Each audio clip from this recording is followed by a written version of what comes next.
Hey there, and welcome to Business Over Cocktails. I'm Lauren Najar, your host and hype woman, bringing you real talk about entrepreneurship. This is the podcast where we dive into the bold whys, the messy middles, and the game-changing aha moments that lead to success. You'll hear unfiltered stories from entrepreneurs, plus bite-sized solo episodes inside the Business Chaser series, where we cut through the noise and get straight to what actually drives sales, visibility, and growth. So whether you're here to get fired up or finally feel seen in your business journey, pull up a seat, pour your favorite drink, and let's have a real conversation.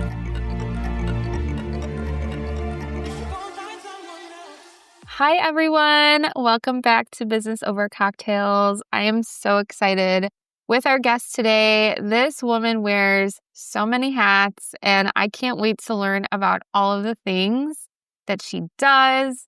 And I'm excited for you to hear her story. So this is Stephanie Ross. She is a solopreneur, a community leader of Small Business Sister Circle, educator, author, and speaker. As of the time of this recording, you just released your book not too long ago. So I'm so excited for you. Welcome, Stephanie. Thank you, Lauren. Thanks for having me. I have just loved connecting with you, and I'm excited to get to know each other more in this conversation. Yes. So I really want to kick things off. And because if, someone's listening to this and they've never heard of you before, so someone meeting you for the first time, how would you truly introduce yourself these days? I would introduce myself as a soulpreneur. It encompasses everything that I do. It's the title of my book, Seasons of a Soulpreneur. And what that means is someone who is inspired to be a business owner, to be an entrepreneur, to make a positive impact in the world, to follow what drives their soul, to show up as their most authentic self. And if that means having your hands in multiple things and wearing many hats and doing different roles, that's okay. There were a lot of times in my life when I would kind of push down these different parts and sides, because society tells us we need to pick one thing and get really good at it. And while there is some truth to that, I also feel like if I don't wear these different hats and have these different parts of myself, I'm not living up to my full potential. So being a soulpreneur is really embracing and embodying all of your passions in your business pursuits, whatever they may be. Oh, I resonate with that because as someone who does a million things as well and has like another million wants and projects in my mind, I love that you said that. It's almost like you're giving permission to those that are listening because it is where society tells you need to do things a certain way and live up to a certain potential. And there are even some business leaders on Instagram that we follow every single day that do tell us to focus on one thing. And sometimes it's just not who we are as people. Mm-hmm. And so I love that you said that. So thank you for sharing that. But what's something most people don't see right away about your journey that you want to share? That I have been in the game for a long time and I have overcome some really hard seasons that if you looked at me just based on maybe my age, you would assume I'm a newer entrepreneur or that I'm just kind of getting started, but I've actually been at this for over a decade. My first business I launched, I was 20 when I filed my first LLC. But even before that, when I was 18 and fresh out of high school, I started teaching group fitness and yoga classes. And that was really the beginning of my entrepreneurial journey. So I haven't known any other way or world. I never worked a corporate job. I never went and used my degree of being a history teacher. I get to teach in many other ways, but I have been in it. I've been at it. I've been grinding and hustling. And through a lot of those hard seasons is where I developed who I am as a person today and my business philosophy and what I teach other women, and whether in business or just big dreamers chasing those dreams from my firsthand experience, because I really believe in practicing what I preach. So that is something that I think just if you looked at me from the outside, you might not know that about my journey. I've been following you for a little bit now and we've talked a few times, so I know a lot of the things that you do. The one thing though that I am so interested in is I don't know if it's that you've done karate or is it jujitsu or what I is knew it? this was going to be the thing. Yeah, I want to know. I almost shared this too, but it is actually a big part of my story. It's chapter 3 in my book. And yes, I fought and trained mixed martial arts because my first business was inside of a mixed martial arts studio. So I was seeing all of these men mostly training boxing and jujitsu and wrestling every single day. And I thought, I could do that. Like, why couldn't I do that? That looks really fun. So I made it a goal to fight MMA. And the whole story is in the book, but it was a very just life-changing experience. It taught me so many lessons that I actually translate into everything I do today, from business to personal, just overcoming challenges and going after your goals, defying stereotypes because so many people told me I couldn't do it or I shouldn't do it or I shouldn't let my face get punched and all of those funny things. But it was actually also how I met my husband. And we still both train. I don't train martial arts anymore, but we still work out at that gym to this day. And my husband actually still trains and fights as well. Oh my goodness. That's such a cool story. My husband's really into UFC. He did karate and jujitsu growing up. And it's been a big part of his life as well. And he shares similar lessons to you. I have never done anything like that, but he's very into like watching MMA and UFC. And that's his favorite sport to watch. So I personally was interested when you shared that recently. So I wanted to know more about that. And I know it seemed like it's a big part of your life. So that's so cool you met your husband. It was one of those things where I set out to fight in order to focus on myself. And then I end up meeting, yes, my future spouse. So it's just a funny story of, how we're intending to do one thing. And then when we're not focused, so I wasn't focused on dating anyone or finding a spouse or anything at the time. And that's when I, found the person that I've been with over the last 11 years. So it's just like surrender and let go. And then the right people walk into your life. Mm-hmm. Oh, I love that. The next question I have for you, you just touched on, the first business that you created and that you've never really held a corporate job. I share something similar to where I was in college as well, and I just wanted to work for myself. I wanted to be a day trader. I wanted to trade stocks and just have my own firm. And then I went through some health challenges and my parents passed away around coming out of college in my early 20s. And so after that, I really had to try and find other ways. And so I've tried a million different things as well. So right now, what you're currently doing is you're a real estate agent. You're a community leader. You have your own community of women networking. You write your own book. You have your own podcast. You speak at events. And so I guess when did you start to have that vision of these things that you're currently doing now? I feel like I've always had the vision for writing a book, speaking, and just leading. I mean, I was leading a community back before community leading was cool. When I was in high school, I was team captain of my softball team. And then that's really what I missed when I got into college was that team environment of working out together. I was always leading people through workouts in the weight room. And then one of my mentors and teachers said, you can get certified in leading group fitness. And that was really the catalyst into leading group fitness. So a lot of those things in teaching, I was going to school to be a teacher. I always wanted to be a teacher. Those were things that I loved doing naturally and was able to just translate into new businesses and new pivots. But real estate was actually the one thing that I never saw myself doing. I actually cried when I came to the realization that I had to basically leave this dream studio that I had built because it had become such a soul-sucking monster, actually. And I had to go figure out a different way to make money. And my sister was the one that pulled me into real estate. She's been in it for almost a decade. And I have a friend who was her team leader, and they both were the people speaking life into me that you could do this. We believe in you. You should come join our team.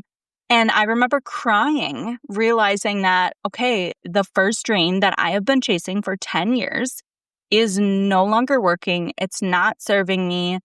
I really lost a lot of my passion for it through COVID and all the changes that we had to do. I mean, we lost so many people in person, and that's like why I got into it, right? Like I didn't get into group fitness to teach two black squares on a screen. That's just not what it was when I started. So much of what I had dreamt about my dream studio at the age of 20 going into my 30th year was radically different. My life was different. I wanted to start a family, and that business and lifestyle would not support that.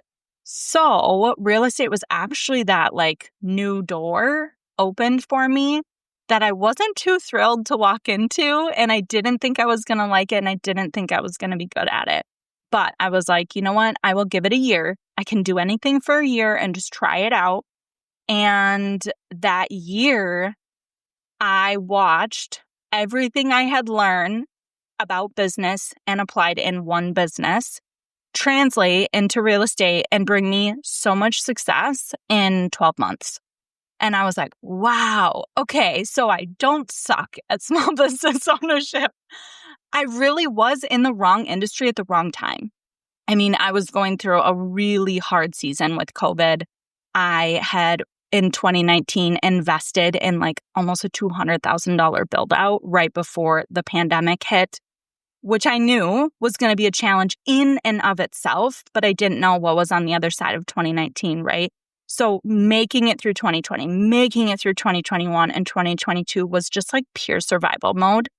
And so I needed to get out of that period of my life, that season, that storm. And so, yeah, I had visions for teaching and leading and speaking and writing this book, but real estate was something I never thought I would enjoy or saw myself doing. And so that's been really a fun new venture and way for me to test out all these skills and things that I've learned in business for 10 years and new skills that then I get to teach now to small business owners through Sister Circle. And I think that's really important to have another business that I can show them and test things out and then say, this is what's working. Try this, translate this, see how this works for you.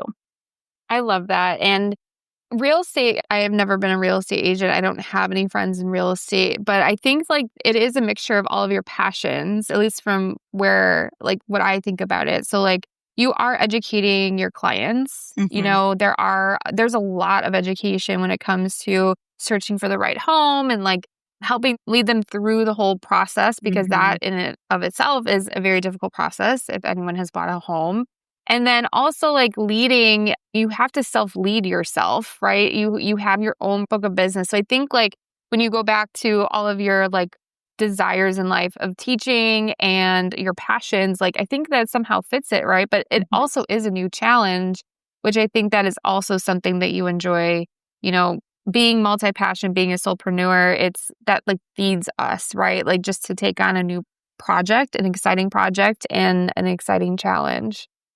Absolutely. And I needed that. I needed a new challenge because I felt like I was just like honestly hitting my head against the wall of the same challenges in that first business. And I was burnt out.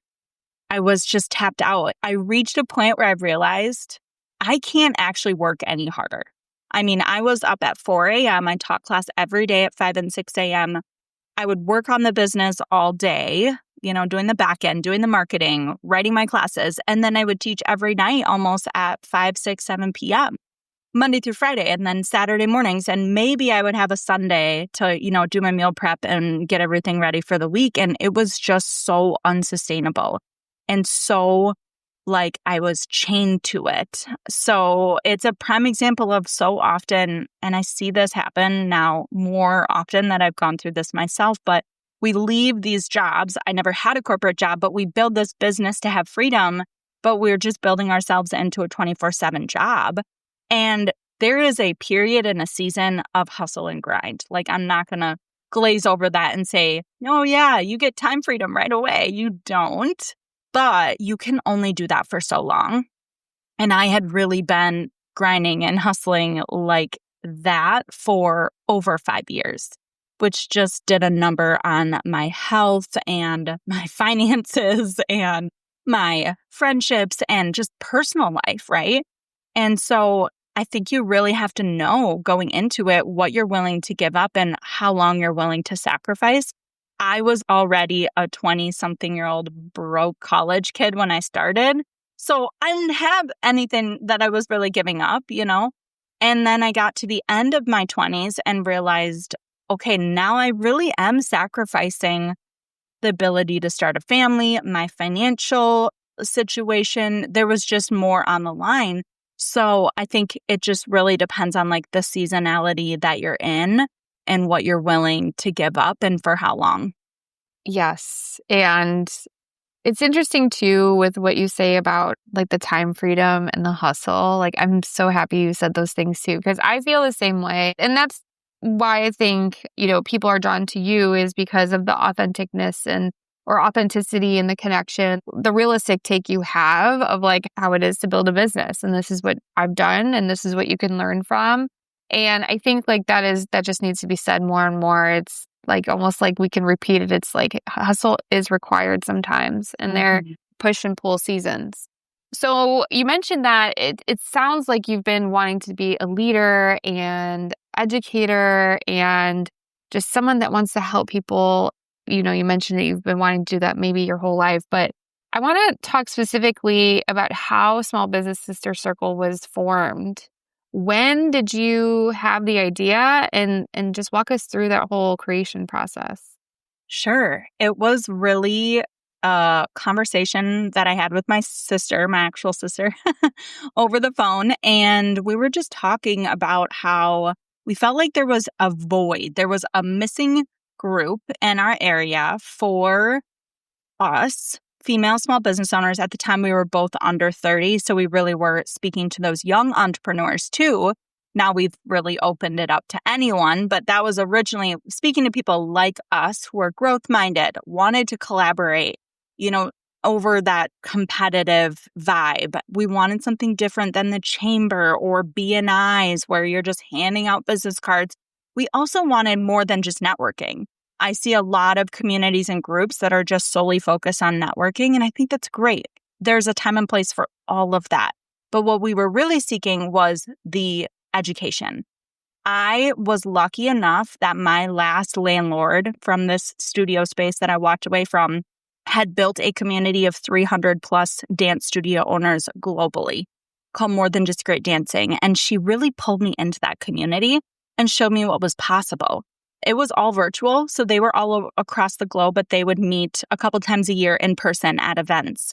But I was like craving more of that and more local connections. And I saw all these businesses popping up from COVID of people trying to, make it something they didn't have to go back to work, or maybe stay-at-home moms wanting something for themselves. And I thought there's got to be other women out there like us who value these same things, who want to learn and grow alongside each other and really have that system of support. We felt very lucky that we're sisters and we're both entrepreneurs and we get that like kind of built-in support. And both of our parents were entrepreneurs too. So we're like the anomaly probably to a lot of people. So how could we give that kind of sisterly support to other women? So that was really the origin behind it. And I just ran with the idea. I was like, we could do this. Let's just do it ourselves. We started with a small picnic of people that we knew. I came up with the logo and then we launched it. And our first social sold out. Our second thing we did was our conference, which is now Sister Circle Summit. We started with 20 women in 2021. And this past April, we hosted our fifth one and we had about 100 people in the room. And we also have a membership now. So actually, as I was scaling back my first studio membership, my gym business, I felt this call in my gut to launch Sister Circle into a monthly membership. It was crazy at the time. It made no sense. I was literally in my rock bottom moment, feeling like a failure of a business owner, that like, who am I to do this? But it was that calling on my soul that this is what I'm supposed to do. And I've always learned to listen to my gut. So we launched it as a membership. We had like 18 founding members, and we just continue to grow and scale. And I think we're still around like 40 or 50 now, just 2.5 years later. So it's been a really fun, wild ride. And I'm just really passionate about what we're building because it is so much more than just the networking. It's the education that women need, like we seek, we crave, that is, like you said, real and authentic. And it's coming from my personal experience of over a decade of just trying to figure it out on my own. I wish I had a mentor sooner than I did because I didn't meet mine until I was 6 years in. So if I can just give back to women in the way that my own mentor has given to me and be that kind of guiding light, then that's what really fills up my cup. And I know for me, what you said about like local chamber BNI, I feel the exact same way. And where I live now is where I grew up. And I grew up in this, like the suburbs of Chicago. I did have a corporate job. I worked in a bank for a really long time. And so as I moved up in the bank, I would have to go to chamber events as well. And I was like, how old was I? I was like in my mid to late 20s doing this. And I'm talking to people who are in their 50s and 60s that just want to shake hands, exchange business cards. And then sometimes they go to these events and that's the only like fun time they have during the week. And so like they're going to be drinking wine during the day and like they're having a great time. And like this was just like not for me. No. And it was stuffy and boring. Stuffy, yes. And so like my goal at that point though is my husband and I, we moved to Chicago and we lived in Chicago for 5 years because I really wanted to like just get out of Northwest Indiana. Like it was just not for me, could not be creative. I felt like I was just completely different than anyone around here. And so like I actually started my business when I was living in Chicago. And so then when we decided to start a family, to buy a house, to do all the things, was like devastating to me because I'm like, oh, I have to go back to this area. Like no one understands what I do. And so like I love that you like something that I wish I would have learned at that point in my life is like, why not create that for myself? And like now I know that like over the last year, I've seen these groups pop up. A lot of the groups that I'm a part of like only have been in existence now for less than a year. And I'm so grateful that these kinds of groups similar to what you've created are popping up now. But I wish that someone had given me the advice or just like the kick in the butt of like, just create it yourself.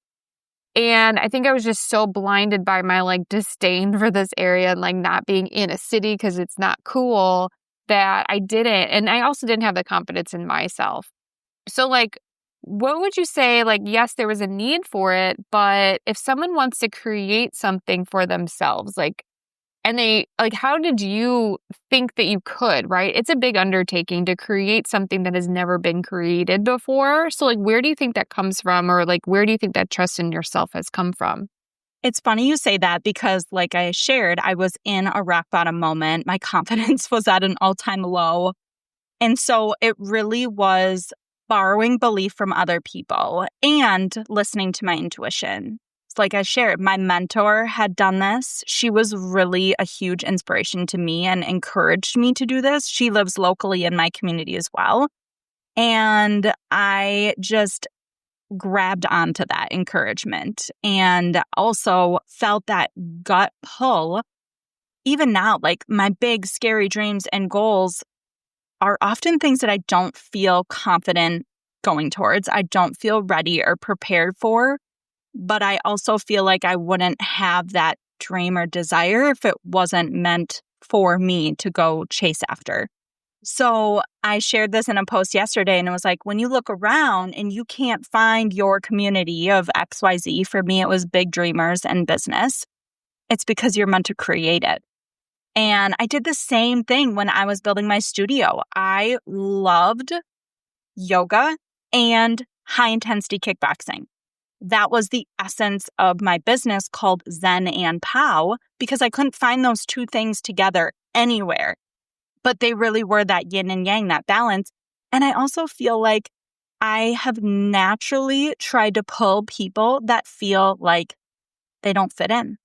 Like maybe you feel like a misfit. I have always felt like I never quite fit with any particular group. I was someone that could like bounce around to a lot of different groups. I still think I'm like this, but I never quite felt like I fit in with any particular group. Therefore, I just created my own where everyone else that felt like they didn't fit in could also feel like they were part of something. So I also think that's a big reason why even though I didn't feel super confident in creating this community from the beginning, I felt like there's got to be other women out there like me. If I can just find a handful of them, we could create something and then just really allow it to grow organically, magnetically by staying true to who we are and what we believe in. That's just kind of been my formula, I think, over the years without necessarily thinking about it, just trying to feel like, okay, if I don't fit in, then I'm just going to create my own community and everyone else that feels like they don't fit in can come join me. Oh, I feel like I'm talking to myself, like truly. Because yeah, like I also didn't identify with like a group in high school, right? Like I think we grew up in a time where high school still had cliques. I'm not sure if there still are, but like, you know, you had like popular kids and athletes and things like that, which I also played softball too. And I wanted to bring that up. We have a lot of similarities. We do. But I think like even now too, like I have friends from all walks of life, different ages, people that are older, younger than me. And it's easy for me I think that's why it's easy for me to build relationships, is because it is easy for me to connect with so many different people. So I think like with the one thing that I want to take away from that is like, it's so interesting because I think we wait until we are confident or we know it's a for sure thing, and then we wait to build it. Mm-hmm. But there's something special about like what you mentioned, and it's almost like your back was also then up against the wall. Mm-hmm. But you also had that mentor, which a lot of us don't have. And I know that I did not have a mentor at that time telling me to like, just build it, just do it, you know? So I think all of those things were super helpful. But I think like it's the drive we have. And I think that's unique to individual people. It's like you either have it or you don't. And I think that's part of your story too, is like you just knew you didn't fit in it. There was this self-awareness about you. Like maybe it's more of a self-awareness thing and not like a confidence thing. It's like, no, like I know I can do this, or if I can do this thing, I can do this thing. And like it's so cool to hear how you created this wonderful group and how fast it's grown out of like nothing, right? Like out of not it being a for sure thing, and like just out of like a need just for yourself too, which is, I think that's so beautiful. So many things to go off of. Yes, I created it for myself selfishly because I wanted a community. And so why not create it? I did the same thing with my gym. And also, like you said, it's not always a confidence, but it's that self-awareness, or it's drawing confidence from past experiences that I already did this once. I can do this again. And then also, like, even now, I've had to really surrender the outcome of like, this might be a trend and maybe it's not long term. I hope it is, but you know, maybe I was onto something at the right time, because I do see all these other groups popping up, which is incredible. But I'm also like, if it doesn't work out the way that I think it will, that's okay. Because my first business did not work out the way that I thought it would, but it was truly a catalyst for everything else. It gave me all the education. It gave me all the connections that I still have today.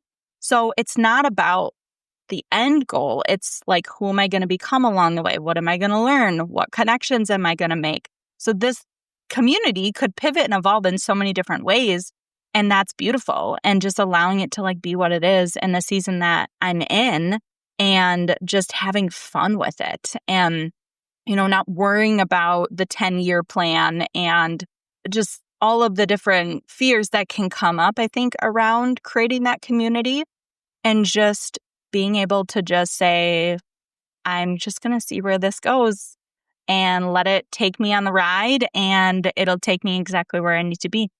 We haven't mentioned it yet, but you are also a mom. Out of all the hats that we've talked about, is you're also a mom. And so I want to ask, I don't want to say the word balance, and I don't like this question that people ask, like, how do you balance it all? Because it's not a thing, right? Yeah. Right. And like none of us do. And I also am like a proponent of like, there's no such thing.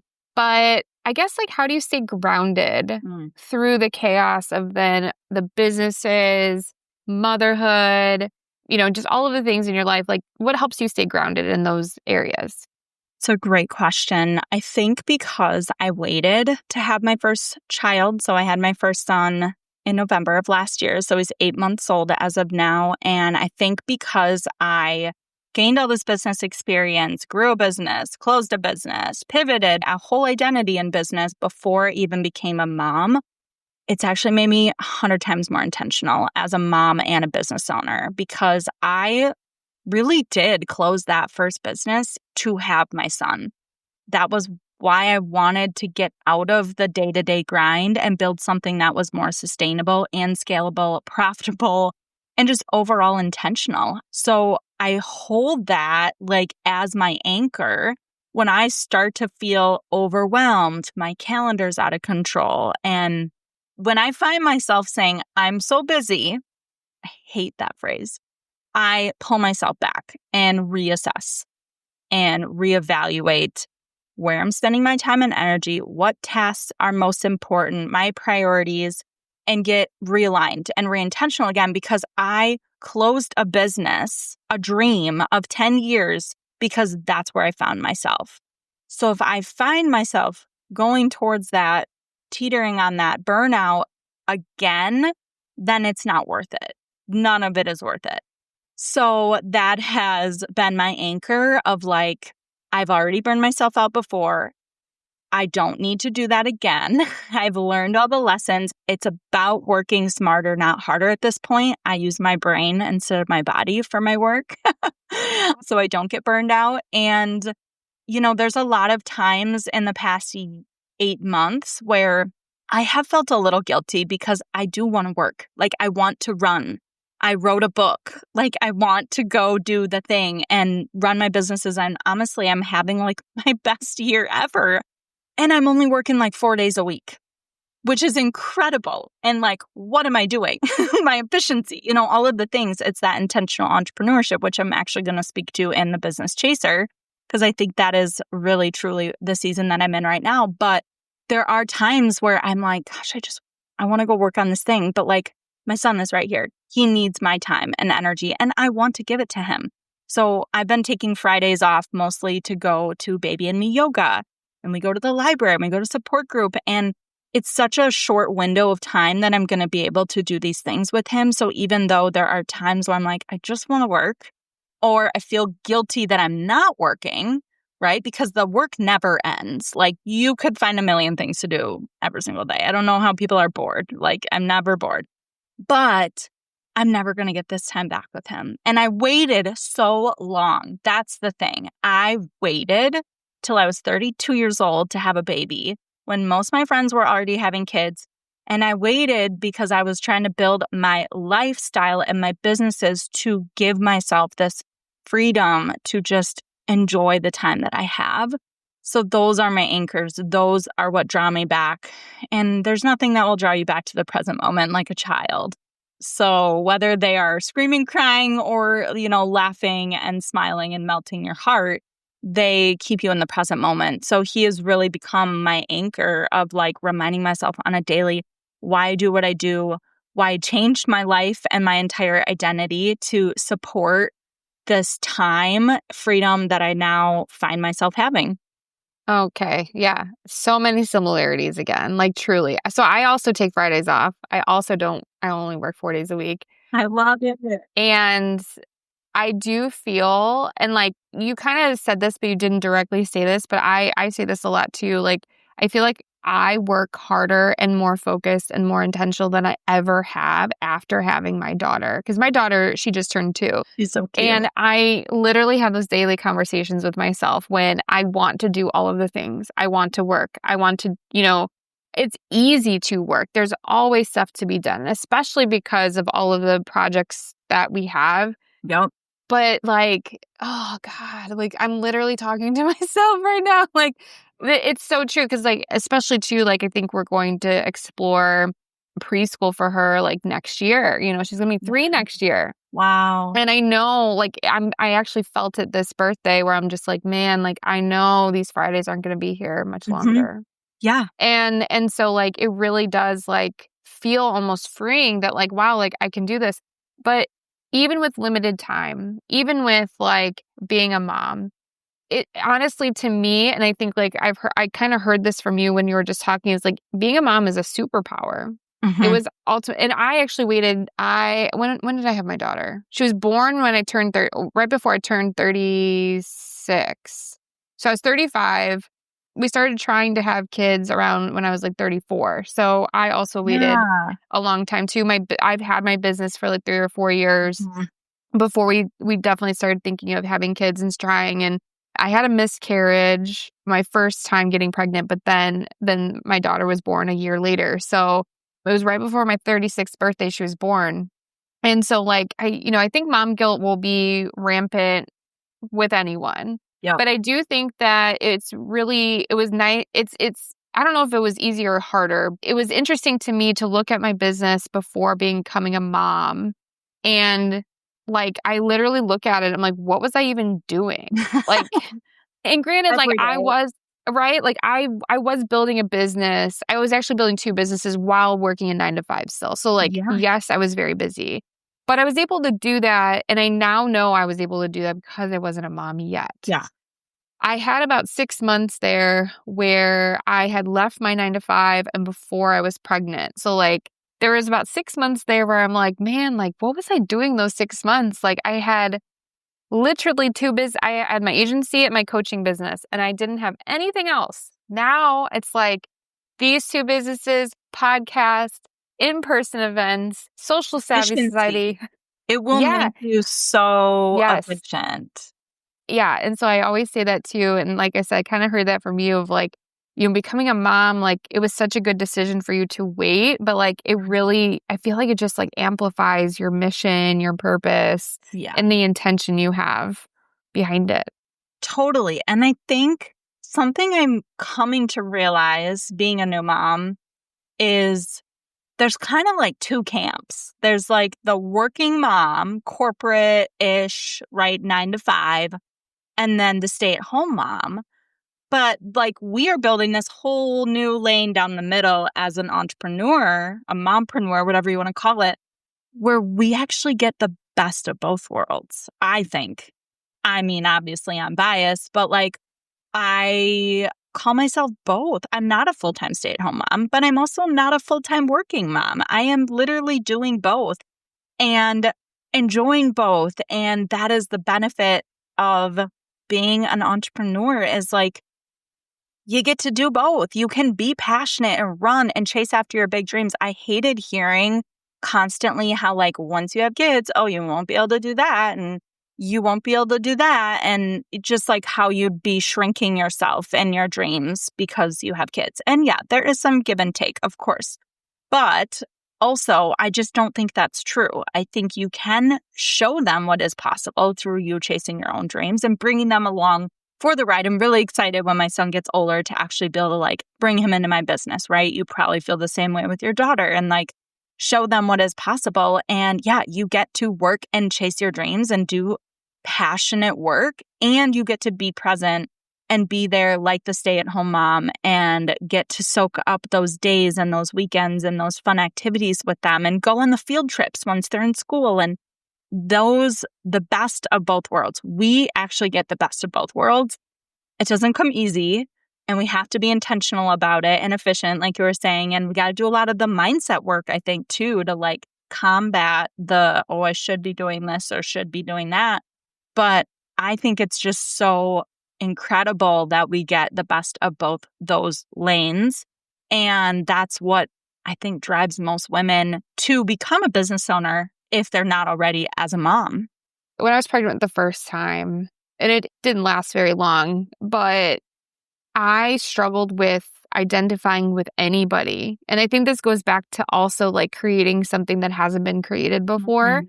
And so like, you had there's obviously entrepreneurs out there, even a few years ago that were moms building very successful businesses. But the people that I saw doing that were all already huge people, right? Like Mhm. millions of followers, podcast downloads, like in the hundreds of millions, right? So like these people already had very established businesses, could hire all of the help in the world. Right. Granted, we don't know. They have teams of people to do stuff for them.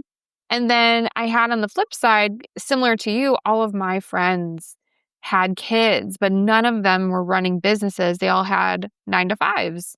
And my sister too. My sister is a teacher and, she's such a great mom, but like I can't identify with the schedule that she has. And so like I really panicked.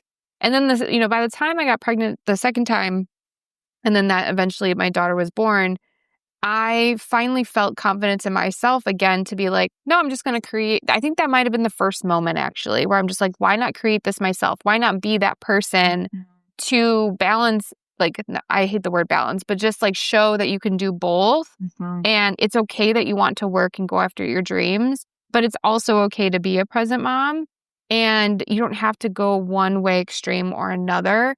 And I think, again, we're always going to battle with the guilt, I think, because we would love to be 100% at everything we do. But for me, it was hard because at first I couldn't identify with that. And now I love that we're seeing more people. You just brought your son to an event, and that was really cool. I saw pictures of that. Yes. And so I think like we're seeing more and more of that, women bringing their babies to breastfeed at conferences and like bringing them on stage. And actually at the All-Star game, so like while we're recording this episode, the MLB All-Star game just aired this week. There was, I think it was a home run derby. One of the players was feeding his son with a bottle, like, and he was just like on the sidelines, right? In his uniform. Cool. Yeah. Yeah. So like I love, love, love this. And I think that like us building businesses and being moms is at like such an exciting time and like almost like a revolutionary time. It really is. And yes, to see more examples of that. And to be really transparent on where we do bring in help and where we, delegate some things because like I don't have time to clean my house, for example. So I have a friend actually who comes and spends just 1 hour a week doing the bare minimum. Bathrooms, floors, because I have a husky who sheds like crazy that I cannot stand having fur all over my house and literally just the bare minimum. It's just those little things like that. I do a lot of meal prep because I'm not going to spend time every morning making my breakfast. Like, what are the systems and structures that we implement in order to have this kind of freedom? Because it doesn't come just naturally and it's not easy. It's having systems, structures, support, and all different levels of support. And then also just that focus and efficiency. Yeah. Okay, yeah, we can continue this conversation so much longer, but I love to ask you some final thoughts and final questions. And we kind of touched on this earlier, but I think I want this to be the final thing that you say. But what advice would you give somebody who feels called for something bigger, who feels called to create something that has not been done before, but they are scared to start? You are a revolutionary. You have it on your heart because, you're the one that's supposed to carry it out. And you wouldn't have that feeling, that gut calling in your soul that I've felt so many times if it wasn't meant for you. It doesn't mean the road is going to be easy. And it doesn't mean there aren't going to be challenges, but those are your soul lessons that you are here to learn. So if you don't go after that calling, you're going to miss out on so many of the incredible reasons that you are truly on this earth for. I believe that. We all come into this life with these soul lessons that we're meant to learn. And if we're not willing to take the risks and take the jumps and meet those challenges head on, then we're not leaving here as our, full potential self. Oh, I love that. I'm not even going to touch that. Yeah, that's so good. We touched briefly on all of the things that you have, but please tell us how we can connect with you and tell us about the book, tell us about your podcast and Small Business Sister Circle. Yes, the book is right here. It's called Seasons of a Soulpreneur, and it's all about the 4 seasons of small business ownership that I went through and experienced. So it's some of my stories. It's stories of other women's journeys in the different seasons. And from what I've heard, you don't even have to be a business owner to devour it and get a lot of life lessons too. It really is a lot of life lessons and just a fun read of entrepreneurship. So there's the book, and the podcast is Soul Driven with Steph. Right now I'm doing chapter reads each week. So if you'd rather listen to the book, kind of like an Audible, you can go listen for free. And I have some guest episodes on there, and we'll have more of those coming. On Instagram, I'm Stephanie Lee, Lea Ross. And also Soul Driven with Steph is my podcast book page. And then Sister Circle is just smallbusiness.sistercircle on Instagram and sistercircle.co on the website. And you can connect with me in any of those places. I'm very active online, and I love Instagram the most probably. So you can catch me there. But I hope you enjoy this conversation, and it was really fun to chat with you, Lauren. This was such a good conversation. I feel like we can keep chatting. But yes, all good things must come to an end, as they say. And all of the things you just referenced, we'll have in the show notes. We'll have all of the links. We'll have the link to your book also. And so if you want to hear more about Stephanie, there's so many different avenues, so many different things you can hear about. Your summit, usually it's like in March or April? I forget. Yeah. April, yeah. So your next year, you'll have your summit again, and it's in Wisconsin. Yes. And so I know, and for me, a lot of my listeners will more than likely be in the Midwest. Yeah. And or Northwest Indiana. So it's not that far away. And if you're looking for a really cool summit. I would love to have you and some of your business friends come join us for that. It's just a really incredible experience in a small town, a beautiful small town in the Midwest. We want to keep it here because, most of us have to travel to large cities to go to anything cool these days. So we're bringing the cool to the small town, just like you are, Lauren. Yes. Oh, yeah. I feel that so much. But thank you so much. Thank you for telling us your story and being so open about so many of these things. I really appreciate it. I love getting to know you more. And she will be back later this week for an episode of The Business Chaser. So we'll hear from her then. Thanks, everyone. Thank you so much. Thanks for tuning in to another episode of Business Over Cocktails, where real stories and bold business moves come to life. If this episode lit something up in you, share it with a friend, tag me at Lauren Najar or the podcast page at Business Over Cocktails. Make sure to leave a quick review as well. It helps more than you know. Until next time, keep chasing what matters and building the business that feels like you. Cheers.